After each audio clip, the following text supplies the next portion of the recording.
Hi there. The next lesson on business law. Law school, 2/3 of law school is the corporate commercial courses, corporate commercial agenda. So Bay Street runs law schools in the sense that most of the courses in law school are that. On TV we see criminal law. It's famous, environmental law, family law, but that's just a very small slice of law. For the most part, most lawyers work in sort of business law. So what we'd like to do is maybe do a lesson on contract law, the Competition Act, and the Consumer Protection Act. So contract law being what makes a valid contract, offer and acceptance, those kinds of things, teaching a contract. The Consumer Protection Act, how much should the state intervene to stop businesses doing what they do to protect consumers? How much should it be caveat emptor, the buyer beware? So in a sense, like you're talking a little bit about left and right visions of regulation of the marketplace, and how much protectionism there should be for people, for consumers, and how much intrusion into liberty of the business owners should we make as a group, as a government, telling them what they can and cannot do with their products? Or should price be the sole determinant of whether what a consumer should feel about a certain product? So, Consumer Protection Act. The Competition Act, the old Combines Investigation Act, the idea that to keep capitalism going properly, we have to encourage entrepreneurs, the freedom of the marketplace. So you need true competition for this great capitalist system to work, and you can't have collusion or price fixing or those kinds of things. So the Competition Act looks at that and how we prevent companies from combining, and also monopolies and things like that, to ensure that a fair marketplace exists.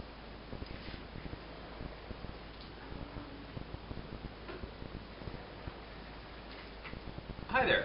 The next lesson is on pay equity. So it's a gender issue. The idea that we have equality, formal equality, and that's where everybody's treated equally. Now, what happens is that sort of becomes sort of a right-wing view. The left wing say, hang on a moment, Lady Justice, take off your blindfold. Yes, you're just judging everybody equally, but let's take off your blindfold and really look at the situation of people.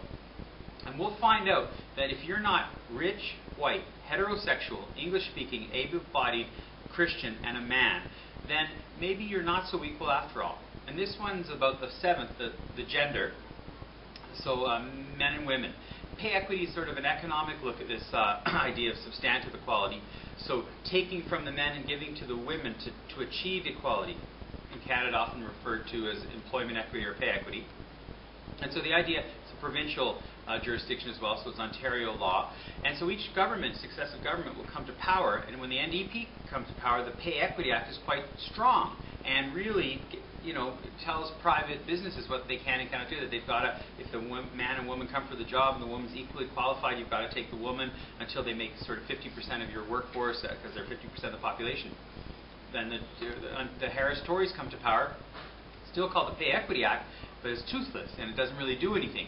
And so looking at what the left and the right think of pay equity and the idea of taking from the man and giving to the woman to make equality. And of course, we men scream, reverse discrimination, oh, that's just as bad. Well, yes, of course, you know, when it's been a patriarchal society for 2,000 years or longer, and men have always gotten the job. Now suddenly the women are getting hired. We're screaming about discrimination and what an awful thing it is. So pay equity, looking at how there's a glass ceiling for women in pink ghetto jobs, how they get paid, you know, 75% of what men make for the same job and that sort of thing. So yeah, good luck.